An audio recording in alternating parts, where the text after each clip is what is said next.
தமிழ் மக்களுக்கும் உலக தமிழர்களுக்கும் ஒரு நல்லது நடக்குதுன்னா கண்டிப்பா நான் களத்துல இறங்கி அவங்களுக்காக பாடுபடுவேன்.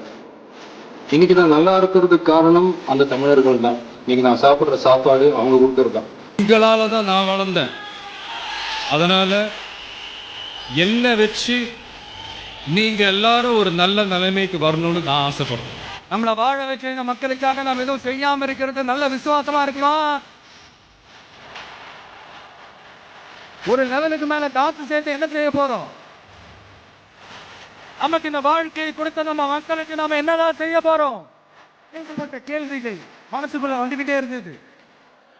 இப்படி எல்லா கேள்விகளுக்கும் ஒட்டுமொத்தமா ஒரு விடையை கண்டுபிடிக்க யோசிச்சப்பதான் அரசியல். இனிமே கவலைப்படாதீங்க. உங்க மகன், உங்க அண்ணன், உங்க தம்பி, உங்க தோழன், உங்க விஜய்